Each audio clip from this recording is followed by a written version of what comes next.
CEO works at his own warehouse, discovers a worker living in his car. Before we get into this story, let us know in the comments, where are you watching from? And if you enjoy stories like these, make sure to subscribe as we upload at the same time every day. Ethan Grant stood at the entrance of the Orion Logistics warehouse in the twilight hours, trying to calm the surge of adrenaline coursing through him. He wasn't here in a tailored suit, flanked by executives. He was wearing a worn-out uniform that hung loosely on his frame, the kind you'd expect a new hire to wear on his first day of work. He'd taken a bold risk in coming here under a false name, determined to see how his employees were really being treated. What he didn't expect was the wave of apprehension that hit him the moment he stepped inside. Something felt off, like the place held secrets that would fracture his beliefs about how his company operated.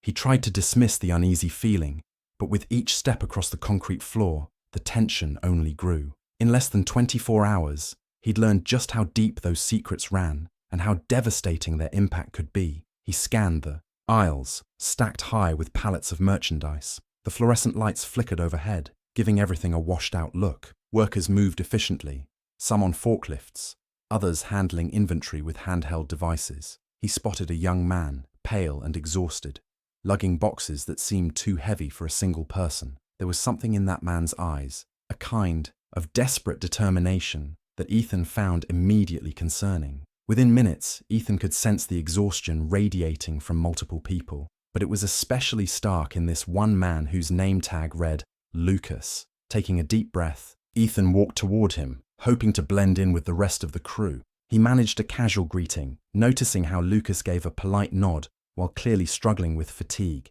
When the shift ended, Ethan expected everyone to shuffle out eagerly. Instead, Lucas lingered, pretending to organize a few stray cartons, while others clocked out in a hurry. At first, Ethan thought Lucas might just be diligent, or maybe a bit shy about socializing after hours.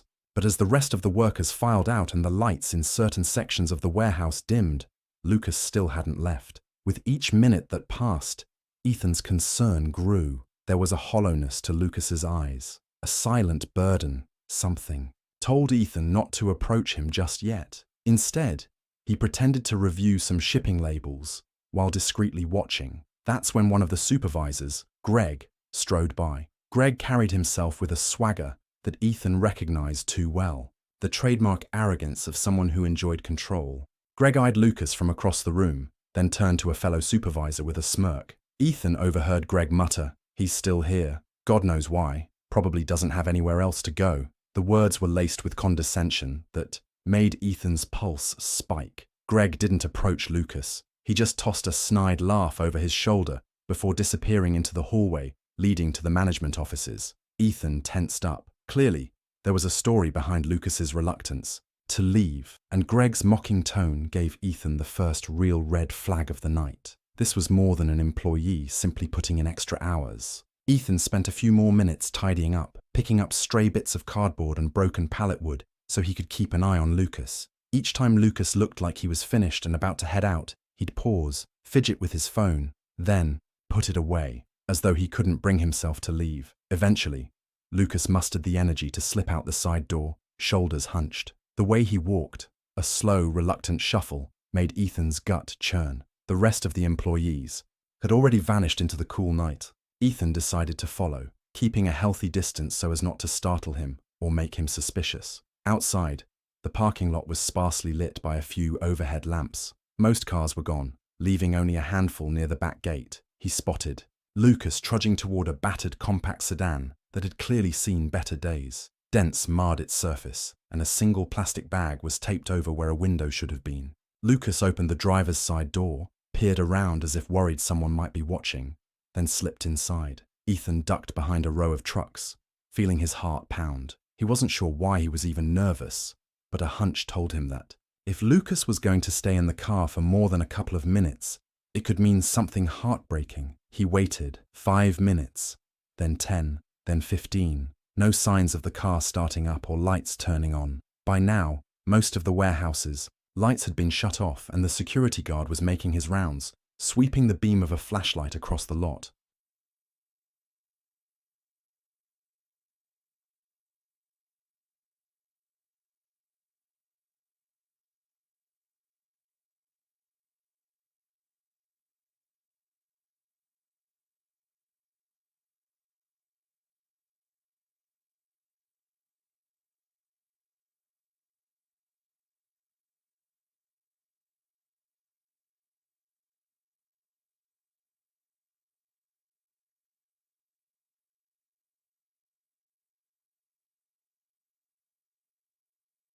Each time they paused, Ethan caught glimpses of other workers who also seemed wary, as if they were walking on eggshells. One woman, clearly exhausted, was yelled at by Greg for mislabeling a box. She apologized, but Greg's scolding didn't relent. He tossed her an accusing glare, telling her that incompetence wouldn't be tolerated. Ethan's stomach churned as he witnessed the fear in the woman's eyes. It was the same look of silent dread he'd seen in Lucas. A pattern was emerging. Intimidation was the currency of this warehouse's management, and it reaped compliance through fear. As the shift drew closer to its end, Greg began prowling the aisles, looking for anyone who might not be working fast enough. When he passed Ethan and Lucas, he stopped. "Hey, new guy," he barked at Ethan. "You better keep that pace up. We don't pay you to chat all day." Then, he turned to Lucas. "And you, if you think you're going to stay here after hours again, you better have a good reason." Lucas stiffened, shifting uncomfortably. Ethan stepped in, trying to defuse the situation. "We're almost done with this section, boss," he said, forcing a polite tone. Greg cast him a cold glance, as though suspicious of his motives, then moved on. In that brief moment, Ethan recognized the raw power Greg wielded, a man who could make or break a worker's day, or even their job, on a whim. At closing time, the same pattern repeated itself. The workers filed out, looking relieved to, finally, escape the building. Lucas lingered yet again. Ethan pretended to be rummaging in his locker, carefully stowing his uniform. He waited for Lucas to make his move, half hoping the man would leave quickly so that Ethan could confirm it. Was all just a misunderstanding? But no. Lucas dragged his feet toward that same old sedan, eyes darting around for any sign of intrusion. Once more, he climbed inside and stayed put. Ethan watched from a distance, his heart heavy. There was no denying it now. Lucas truly had no place else to go. Ethan decided he needed real answers and a better plan. If Lucas was living in his car, there had to be a reason, a shortfall in wages, sudden medical bills, or some management abuse. Orion Logistics had policies that were supposed to prevent such tragedies, but something was slipping through the cracks. Determined, Ethan considered confronting Greg directly, but he hesitated. If Greg learned Ethan's true identity too soon, he might cover his tracks. And if there was a broader corruption issue, Ethan wanted hard evidence before taking any drastic steps. So he left the warehouse that night with an uneasy mind, resolved to return the next day armed with more than just curiosity. He spent that evening scouring public records on the local library computers, preserving his anonymity. He looked up any complaints filed against Orion Logistics, focusing on employees who might have been shorted hours or wages. What he found disturbed him. A few online forums hinted at missing overtime pay, intimidation by supervisors, and abrupt terminations for minor infractions. Though unverified, these stories painted a horrifying picture. One user specifically mentioned a manager who threatened to withhold paychecks if workers didn't comply with certain unwritten rules. Ethan's chest felt tight. The possibility that such an environment existed under his watch was a betrayal of everything he believed his company stood for. By midnight, Ethan had compiled a list of suspicious threads and a handful of user complaints. He was no longer just concerned, he was furious. If these allegations were true, Greg wasn't the only one at fault. There might be an entire structure enabling him. Taking a breath, Ethan reminded himself that tomorrow he'd be back in the warehouse. He'd look for tangible proof of wrongdoing, talk discreetly to workers, and piece together the real story. As he finally got ready to rest, Ethan's mind flooded with images of Lucas, that young man struggling to maintain his dignity. The memory served as fuel for the fight Ethan knew he had to wage. One thing was certain. If Greg was indeed exploiting vulnerable workers like Lucas, Ethan would stop at nothing to end that tyranny. The next morning arrived all too soon. With barely a few hours of sleep, Ethan returned to the warehouse under the same disguise. He felt an even heavier sense of purpose weighing on him, and as soon as he entered, he caught Lucas's eye. The man gave him a half-hearted nod. It was the closest thing to a greeting they'd shared yet. Ethan silently vowed he would get to the bottom of this, not just for Lucas, but for everyone whose livelihoods were jeopardized by oppressive management. He steeled himself, ready for another day of hard labor and watchful eyes, determined to uncover the truth, no matter how ugly it might be. Ethan quickly found out that the truth was even uglier than he'd feared.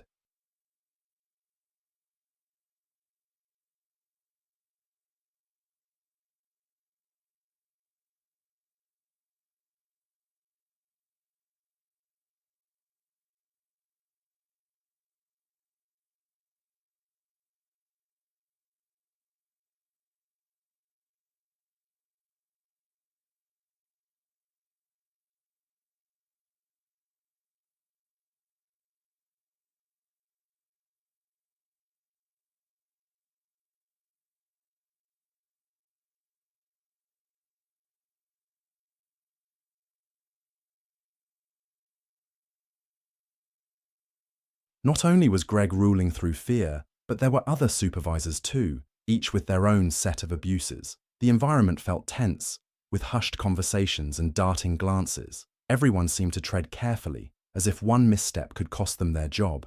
Ethan knew then that he wasn't dealing with a minor issue. It was a systemic culture problem. But how far did it go? And how many people were suffering in silence? Ethan took a moment to strategize. He'd keep a careful eye on Lucas. He also needed to track payroll discrepancies and gather records. Over the next few days, he'd slip into offices when no one was looking, check timesheets, and see if they matched the pay stubs. For now, he had to stay under the radar. But with Greg prowling around, that was easier said than done. As Ethan set about his tasks, scanning boxes and stacking merchandise, he couldn't help but notice the suspicious glances Greg shot his way. Something told him he needed to work fast. Greg was the first red flag.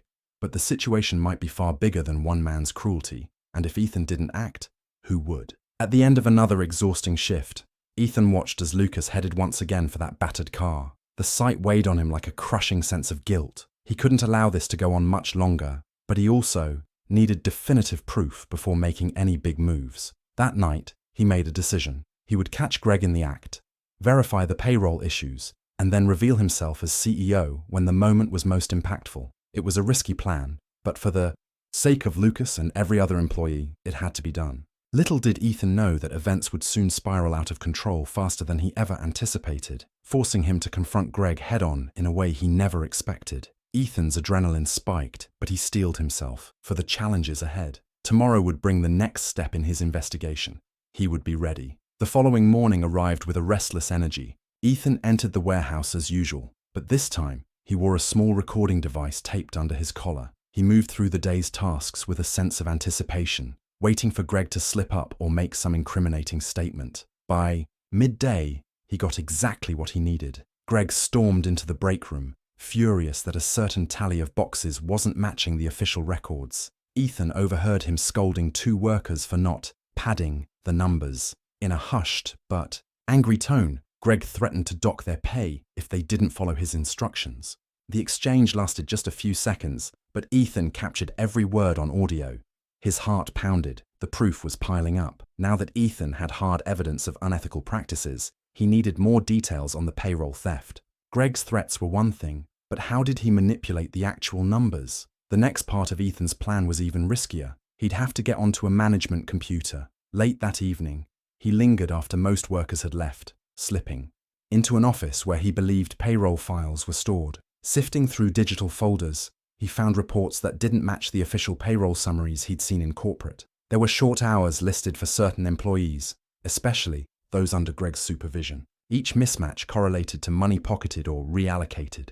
Though the details were vague, it was proof enough that something sinister was at play. That night, Ethan locked the office behind him, mind whirling, as he processed the scale of Greg's wrongdoing. This wasn't just one or two mistakes.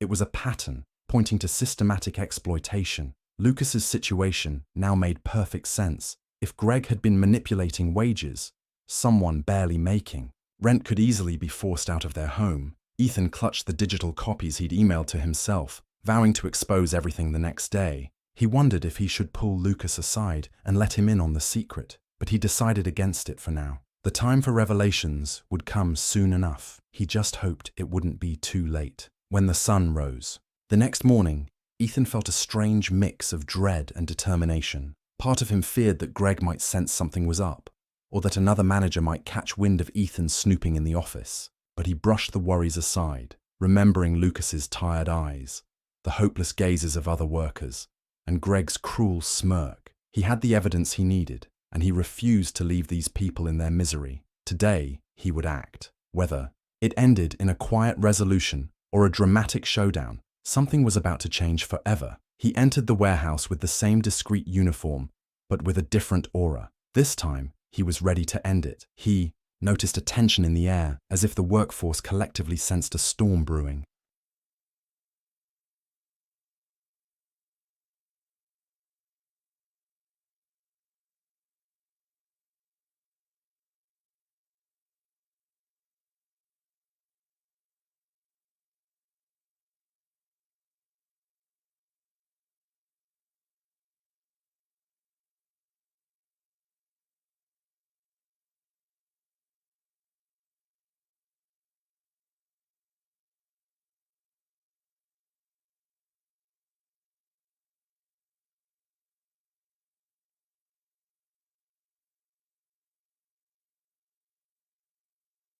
Little did he know how violently that storm would erupt. Greg was about to push everyone past their breaking point, and Ethan would have to step up in a way he never had before. As the shift began, Ethan positioned himself to keep an eye on Lucas, who looked worse than ever. Dark circles marred his eyes, and his hands trembled. It appeared he'd barely slept. Greg roamed the aisles, barking orders, occasionally singling out workers for minor mistakes. Ethan prepared for a final confrontation, rehearsing in his mind how he would unveil his identity, present the evidence, and restore justice. The tension built with every passing hour. No one could have predicted just how explosive the reckoning would be. It would come soon, and it would come loud, shaking the foundation of the warehouse itself. As the lunch break approached, Ethan noticed Lucas hunched over a table in the break room, staring at a vending machine sandwich. He looked like he'd had enough of everything. Determined to break the ice, Ethan sat down next to him and said, "If you don't mind me saying, you look like you could use a real meal." Lucas's eyes flicked over to him, cautious but appreciative of the concern. "I'll be fine," he mumbled. Ethan sighed, deciding he couldn't keep up the charade much longer. He needed to do something, or Greg's relentless pressure might push Lucas to a breaking point. Greg's voice boomed from the doorway, making both men jump. "Break time's over. We need all hands on deck," he snapped. His stare lingered on Lucas, as though challenging him to defy the order. Ethan rose, determined not to let this continue unchecked for much longer. He felt the weight of the moment.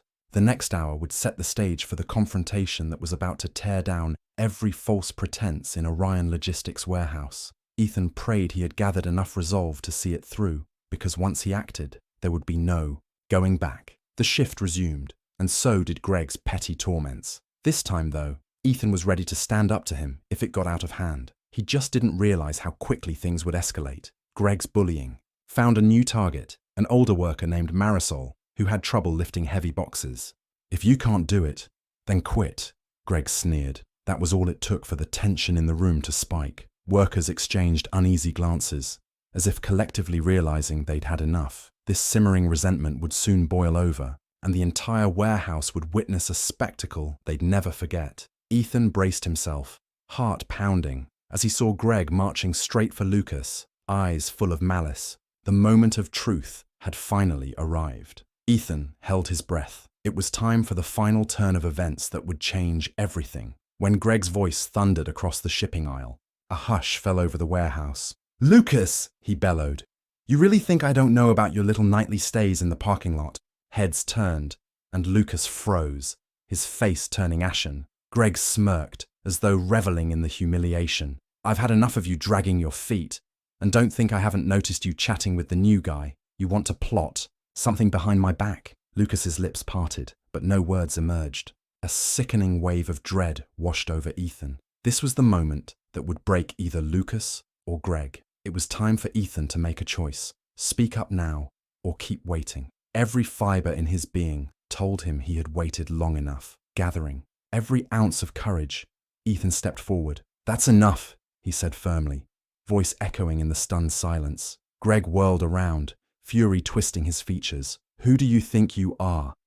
Ethan took a deep breath. This was it. There would be no turning back after this. He glanced at Lucas, who was on the brink of tears, then looked Greg square in the eye. "I'm the person who's going to put a stop to this," he said, voice unwavering. Greg sneered, but the flicker of uncertainty in his eyes betrayed him.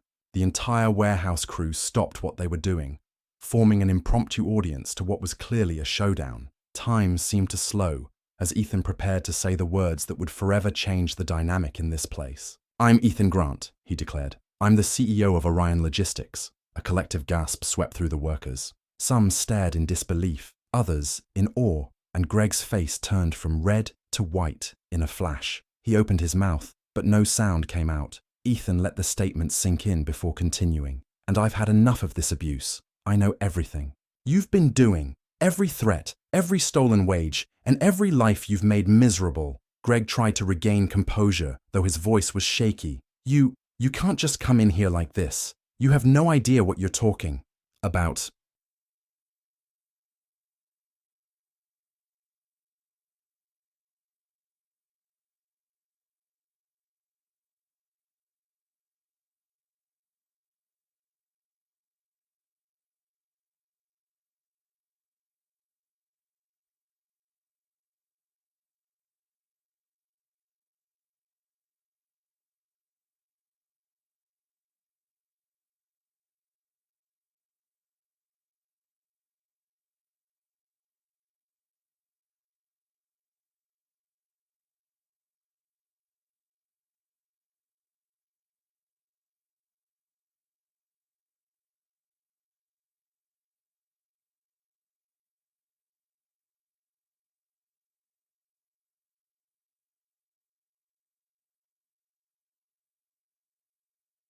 Lucas stared at the piece of paper, his eyes misting up. For a moment, he seemed unable to process what was happening. Eventually, he managed a trembling, heartfelt thank you. The relief in his face was tangible, as though the weight of the world had just been lifted off his shoulders. Ethan felt a mixture of guilt and pride. Guilt for not having seen the problem sooner, and pride for finally setting things right. As word spread throughout the warehouse that Greg was gone and the CEO himself was. On the floor, employees emerged from the corners, eager to share their own grievances. Ethan patiently listened to each story, someone missing a crucial paycheck, someone threatened with wrongful termination, or another forced to work extra hours without overtime pay. He assured them that audits would be conducted and anyone harmed would be compensated. The atmosphere, once dominated by fear, began to shift toward cautious optimism. People whispered among themselves, looking at Ethan with a new sense of respect and curiosity. In the midst of all this, Ethan announced that operations would halt for the rest of the day, giving employees time to recover from the drama and start sorting out their paperwork. This was met with stunned silence at first. No one could recall ever being given time off for a crisis. But soon, relief and gratitude spread across the faces of the workers. For the first time in a long while, they felt seen and respected. Ethan made sure HR stayed on site to process any immediate concerns, while he personally oversaw the final escorting of Greg out of the building. Outside, in the parking lot where so much pain had festered in the dark, a crowd formed to watch as Greg was led away. Some employees jeered, others simply stared in silence, still absorbing the magnitude of the day's events. Lucas stood near Ethan, arms folded, eyes fixed on the man who had tormented him for months. Greg glared back, shame and anger twisting his features, but he said nothing. As he was taken off the premises, Lucas exhaled a shaky sigh, a mixture of relief and disbelief. The emotional weight of seeing his tormentor finally brought to justice was overwhelming. Ethan gently placed a hand on Lucas's shoulder, guiding him to the side. "You need a place to stay," he said, not phrasing it as a question. Lucas nodded, too drained to argue. "I'll put you up in a nearby hotel for now," Ethan continued, "and then we'll figure out a permanent solution. You're not alone anymore." For a moment, Lucas seemed on the verge of refusing, pride warring with desperation. Then, unable to hold back, he simply nodded again and whispered, "Thank you." The rest of the day was a whirlwind of logistics. Ethan ensured that Lucas checked into a comfortable hotel, personally covering the bill. He also encouraged the staff to speak freely about any unresolved issues, promising that new channels would be established to report misconduct. The shock of Greg's firing and Ethan's undercover presence still reverberated through the ranks, but the mood had changed. Where once there was silence and fear, now there were whispers of hope and the beginnings of solidarity. Ethan, too, felt a shift within himself. He realized how out of touch he had become, trusting only the rosy reports from middle management. The undercover experience had opened his eyes to the harsh realities on the ground. It was a lesson he would never forget. He vowed to remain more involved, to keep a finger on the pulse of the warehouse and all its workers, no matter how busy the CEO's office got. Because if he had learned anything, it was that a company's real strength lay in the day-to-day experiences of its employees. Night fell on a warehouse that was for once quiet and free of dread. A sense of closure and possibility lingered in the air. But while Greg's departure was a significant victory, there was still much to do.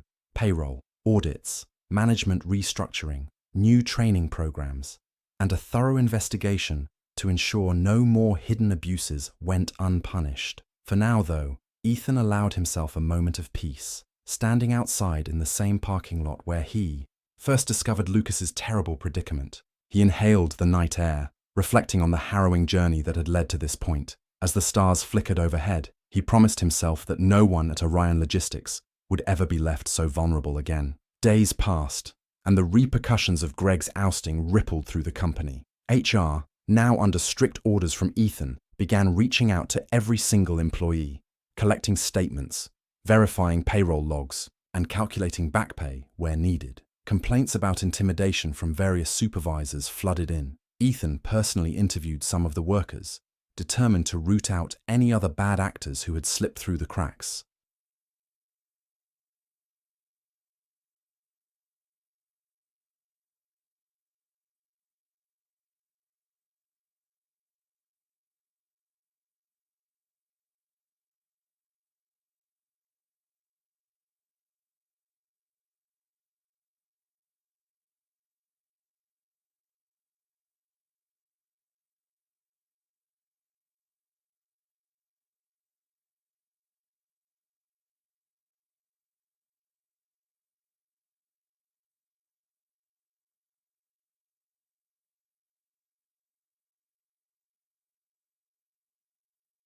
It wasn't a pleasant process. Stories of bullying and financial manipulation were painful to hear. Yet, with every new revelation, Ethan's resolve hardened. He would clean house if that's what it took. In the midst of this flurry of corporate housekeeping, Lucas quietly thrived. Freed from the grip of homelessness, he'd regained a bit of color in his cheeks, and his eyes held a spark of hope. He worked diligently, but no longer out of fear. He worked because he wanted to prove his worth in an environment that finally cared about him. His humility and work ethic did not go unnoticed. A few people in the HR department began advocating that Lucas be trained for a supervisory role, citing his empathy and first-hand experience of mistreatment as qualities that could foster a healthier workplace culture. When Ethan heard this suggestion, a proud smile crept onto his face. One afternoon, as the dust began to settle, Ethan called Lucas into what used to be Greg's office. There was no dramatic reveal anymore. Everyone knew Ethan's identity by now. Lucas sat nervously across from him, hands fidgeting. "Don't worry," Ethan said warmly. "You're not in any trouble." Lucas exhaled a small laugh, tension rolling off him. Ethan's tone grew serious. "I owe you an apology, Lucas. We all do, from the top down. No one should have to live in their car while working a full-time job, especially not at my company." Lucas swallowed hard. "You don't have to apologize, Mr. Grant. You fixed things. You got rid of Greg. I didn't think that would ever happen." Ethan pressed his palms together. "Call me Ethan, please, and I'm only getting started. I can't undo the past, but I can make sure the future is different. That's why I want you to consider stepping up into a leadership role. Not immediately, of course. Only when you feel ready. But you know better than anyone what it feels like to be on the receiving end of abuse. I think you could be a great supervisor who truly cares about the well-being of your team." Tears welled up in Lucas's eyes. For a moment, he looked away, composing himself. Then he met Ethan's gaze. "I don't know what to say," he whispered. "Are you sure I'm the right person for this?" Ethan nodded. "I believe you are. The best leaders are those who understand the importance of compassion and fairness. You've shown that. Think about it and take your time. The offer stands whenever you're ready." Lucas left the office that day, walking taller, a glimmer of confidence beginning to show. Word spread quickly that the CEO had personally offered him a potential management position, and while some were surprised, most felt it was a move that symbolized the new era at Orion Logistics. The shift in morale was palpable. Employees felt they finally had a say, that the oppressive regime was over. They worked together more cooperatively, unafraid to speak up if something seemed off. Productivity even started to rise. Proof, to Ethan's mind, that happy workers were the key to a thriving business. Still, the scars left by Greg's reign didn't vanish overnight. Many employees struggled with residual fear, having been conditioned to expect retaliation for the slightest mistake. HR specialists were brought in to conduct counseling and workshops aimed at rebuilding trust and communication. It was a long, arduous process, but every day marked a small improvement. Ethan felt relieved to see the results of his intervention.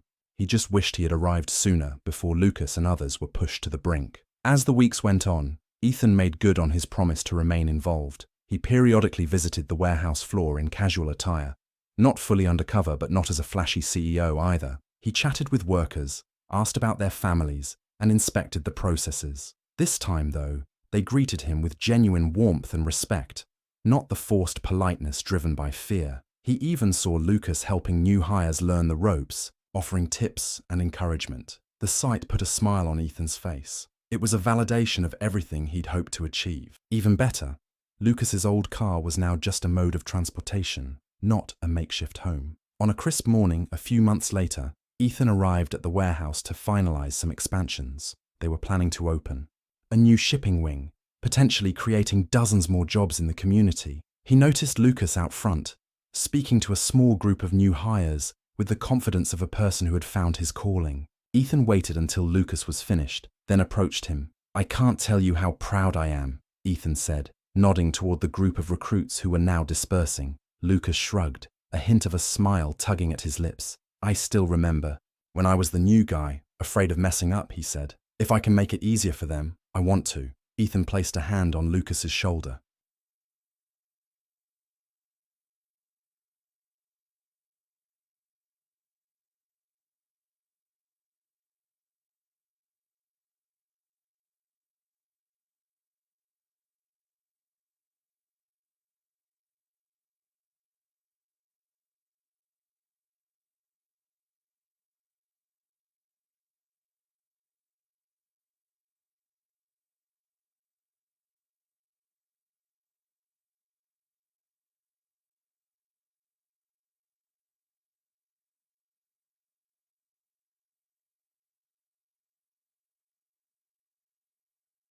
It wasn't a pleasant process. Stories of bullying and financial manipulation were painful to hear. Yet, with every new revelation, Ethan's resolve hardened. He would clean house if that's what it took. In the midst of this flurry of corporate housekeeping, Lucas quietly thrived. Freed from the grip of homelessness, he'd regained a bit of color in his cheeks, and his eyes held a spark of hope. He worked diligently, but no longer out of fear. He worked because he wanted to prove his worth in an environment that finally cared about him. His humility and work ethic did not go unnoticed. A few people in the HR department began advocating that Lucas be trained for a supervisory role, citing his empathy and first-hand experience of mistreatment as qualities that could foster a healthier workplace culture. When Ethan heard this suggestion, a proud smile crept onto his face. One afternoon, as the dust began to settle, Ethan called Lucas into what used to be Greg's office. There was no dramatic reveal anymore. Everyone knew Ethan's identity by now. Lucas sat nervously across from him, hands fidgeting. "Don't worry," Ethan said warmly. "You're not in any trouble." Lucas exhaled a small laugh, tension rolling off him. Ethan's tone grew serious. "I owe you an apology, Lucas. We all do, from the top down. No one should have to live in their car while working a full-time job, especially not at my company." Lucas swallowed hard. "You don't have to apologize, Mr. Grant. You fixed things. You got rid of Greg. I didn't think that would ever happen." Ethan pressed his palms together. "Call me Ethan, please. And I'm only getting started. I can't undo the past, but I can make sure the future is different. That's why I want you to consider stepping up into a leadership role. Not immediately, of course. Only when you feel ready. But you know better than anyone what it feels like to be on the receiving end of abuse. I think you could be a great supervisor who truly cares about the well-being of your team." Tears welled up in Lucas's eyes. For a moment, he looked away, composing himself. Then he met Ethan's gaze. "I don't know what to say," he whispered. "Are you sure I'm the right person for this?" Ethan nodded. "I believe you are. The best leaders are those who understand the importance of compassion and fairness. You've shown that. Think about it and take your time. The offer stands whenever you're ready." Lucas left the office that day, walking taller, a glimmer of confidence beginning to show. Word spread quickly that the CEO had personally offered him a potential management position, and while some were surprised, most felt it was a move that symbolized the new era at Orion Logistics. The shift in morale was palpable. Employees felt they finally had a say, that the oppressive regime was over. They worked together more cooperatively, unafraid to speak up if something seemed off. Productivity even started to rise. Proof, to Ethan's mind, that happy workers were the key to a thriving business. Still, the scars left by Greg's reign didn't vanish overnight. Many employees struggled with residual fear, having been conditioned to expect retaliation for the slightest mistake. HR specialists were brought in to conduct counseling and workshops aimed at rebuilding trust and communication. It was a long, arduous process, but every day marked a small improvement. Ethan felt relieved to see the results of his intervention.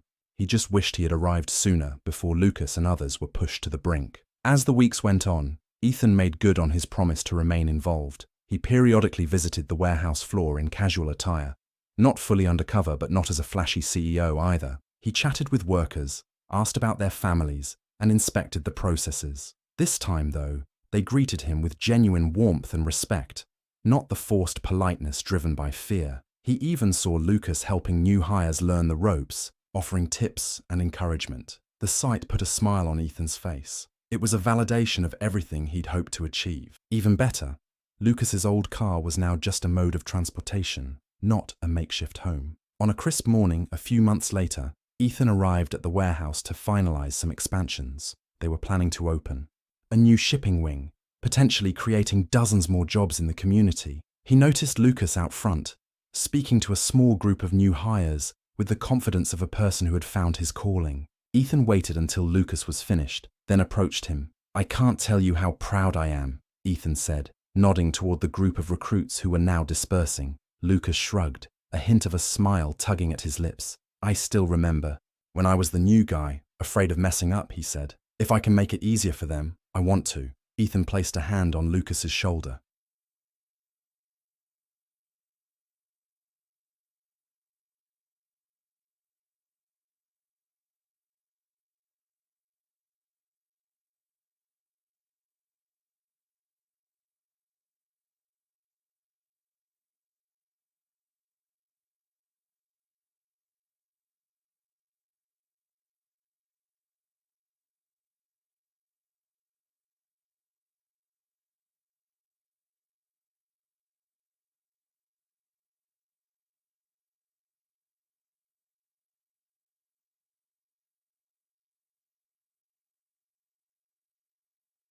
You're doing more good than you realize. And if you're still interested in that supervisory role, the door is always open. Lucas looked down, his modesty still intact, but the gratitude in his eyes was unmistakable. I think I'd like that, he said softly. I've been working with HR. I'm learning how to manage schedules and conflicts. It's a lot, but I'm ready. His voice held a determined edge, and Ethan saw, not just an employee, but a leader in the making. Later that afternoon, Ethan called an impromptu meeting. Workers from all shifts gathered around the newly cleared area of the warehouse, curious as to what was happening. HR reps, supervisors, and floor workers stood side by side, a testament to the changing culture. As Ethan stepped forward, he glanced around, marveling at how much had changed in such a short time. The oppressive hush that once filled this space was replaced by chatter, smiles, and a collective sense of unity. Clearing his throat, Ethan raised his voice so everyone could hear. I wanted to take a moment to thank each and every one of you, he began. I know the past few months have been a whirlwind of changes, but you've all shown resilience and courage. We're entering a new era at Orion Logistics, one where fairness, transparency, and respect define everything we do. Applause rang out, echoing in the high rafters. Ethan continued, in the spirit of that new era, I'd like to officially announce that Lucas here, he gestured for Lucas to step forward, will be taking on a supervisory role.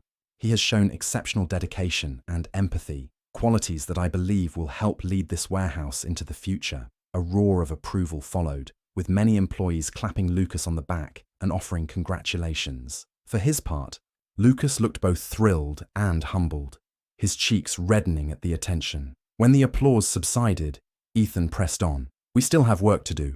We'll continue to monitor payroll closely, hold managers accountable, and create open lines of communication for any issues that arise. My door, and the HR department's door, is always open to your concerns. We are one team, and we rise or fall together. Another round of applause, and then Ethan opened the floor for questions. Surprisingly, the first question came from one of the older employees, who simply asked, does this mean we'll never have to fear management again? The straightforwardness of the question floored Ethan. That's our goal, he answered, and if you ever do, you come straight to me.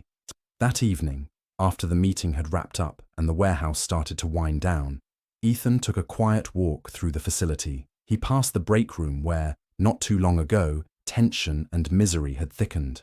The air. Now, it was a lively space with employees chatting, sharing snacks, and joking about the day's workload. He meandered through the aisles, remembering how he had once hidden among these shelves, spying on Lucas and Greg. The place felt brighter, as if the darkness had finally been lifted. Lucas caught up with him by the loading dock. It's almost surreal, Lucas admitted, his voice tinged with awe. I never thought I'd see this place so free. Ethan nodded, gazing at the crates ready for shipment. Sometimes it takes a crisis for real change to happen, he said. I wish it didn't have to come to that, but I'm grateful we could turn it around.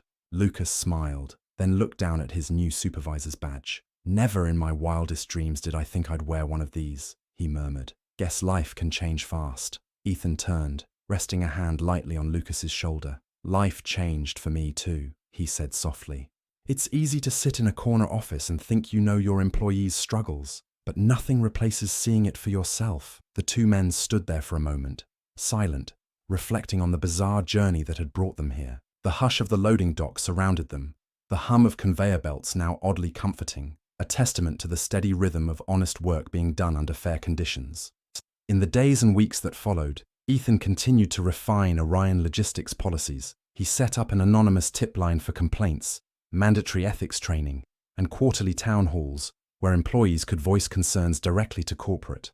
The warehouse staff grew more confident, no longer cowering at the approach of a supervisor. Productivity rose steadily, and so did employee satisfaction scores. Orion Logistics started to become a beacon in the community, known not just for its business success, but for its commitment to treating workers right. And what of Greg? Rumor had it he'd tried to apply to other companies, but the word had gotten out about his misconduct, making it difficult for him to find another management position.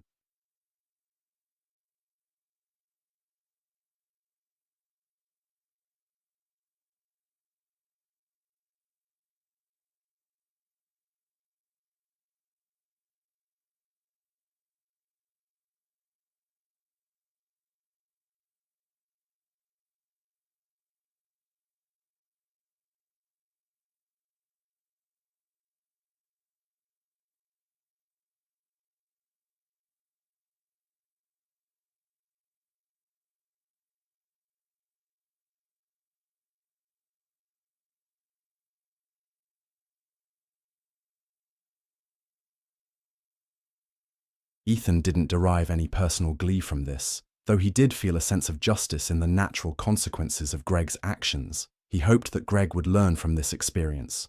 Though that was beyond Ethan's control, his focus remained on the people he could help, those who still worked at Orion, and those who might join in the future. A few months later, the official opening of the new shipping wing arrived. It was a symbolic moment, a chance to introduce state-of-the-art facilities, along with a fresh company culture. Even the local news showed up to cover the event, drawn by rumors of the CEO who had gone undercover to expose corruption in his own ranks. Cameras flashed, and reporters fired questions at Ethan. He answered calmly, emphasizing that the real heroes were the workers who had spoken up about injustices, even when it was terrifying to do so. Lucas stayed in the background, overseeing a group of new hires who were eager to learn from a supervisor who understood exactly how they felt on their first day. At one point, a reporter turned her microphone to Lucas. "What does this new expansion mean to you personally?" she asked, looking for a poignant quote. Lucas hesitated,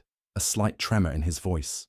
"It means a second chance for all of us," he said. "We're showing that no one has to stay silent about things that are wrong. We're building a place where we can all feel safe and respected." His words carried an authenticity that no corporate PR statement could ever match. That evening, after the cameras were gone and the staff party wrapped up, Ethan found a moment to reflect on how drastically his life had changed since the day he first walked into that warehouse in disguise. He remembered the heartbreak of seeing Lucas in the parking lot, the fury of learning how Greg had exploited his position, and the relief of finally being able to rectify those injustices. Standing on an upper balcony overlooking the new shipping wing, Ethan felt a sense of peace wash over him. He realized that the entire ordeal had reshaped not just the company, but him as a leader and as a human being. He felt a presence behind him and turned to see Lucas. "Mind if I join you?" Lucas asked. Ethan shook his head and gestured for him to stand by the railing. They looked out over the polished floors, the gleaming machinery, and the employees,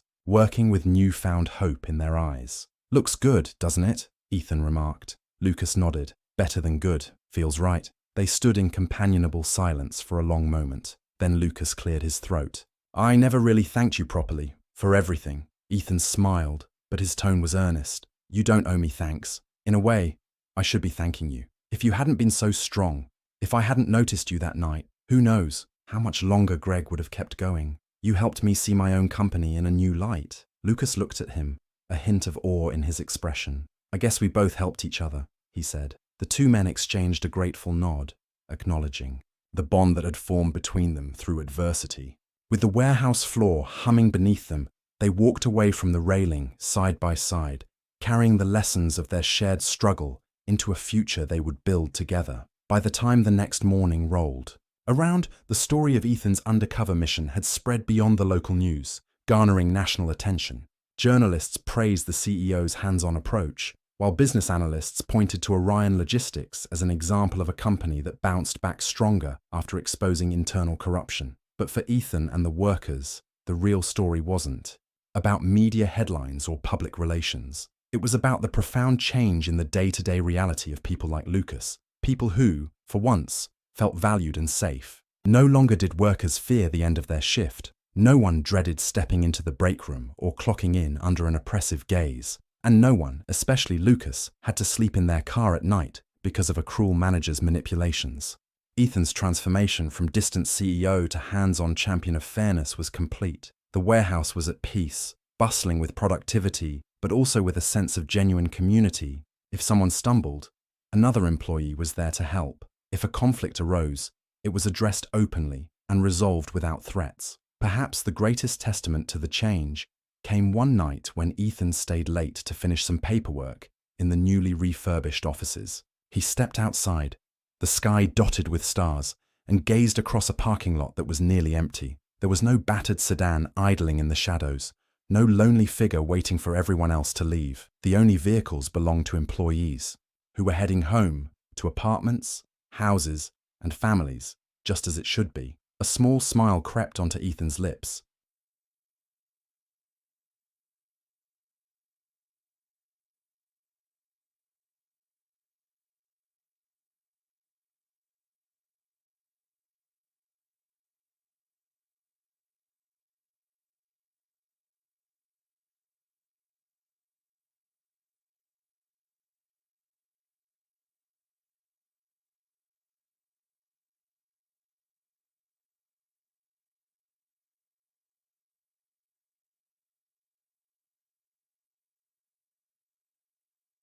He took in a deep breath of the cool night air, savoring the simple, powerful truth: justice had been served and hope had taken its place. As he climbed into his own car, he couldn't help but reflect on how a single decision to go undercover had revealed a hidden world of pain, and how confronting that pain head-on had ushered in a future that was brighter than anyone could have imagined. With the quiet hum of the engine, he pulled out of the lot, feeling a peaceful satisfaction at how everything had come full circle. Orion Logistics was no longer just a profitable corporation. It was a place where people like Lucas could rebuild their lives and even aspire to lead. In a world that often failed to protect its most vulnerable, here was a corner where one person's suffering had sparked an awakening, and where that awakening had blossomed into real change. Ethan drove off into the night, the warehouse lights shrinking in his rearview mirror, but the renewed spirit of that place would forever guide his decisions. He knew challenges would arise in the future, yet he also knew that, in this warehouse at least, fear had lost its grip and dignity had been restored. And for him and every employee at Orion Logistics, that was a victory worth celebrating every single day.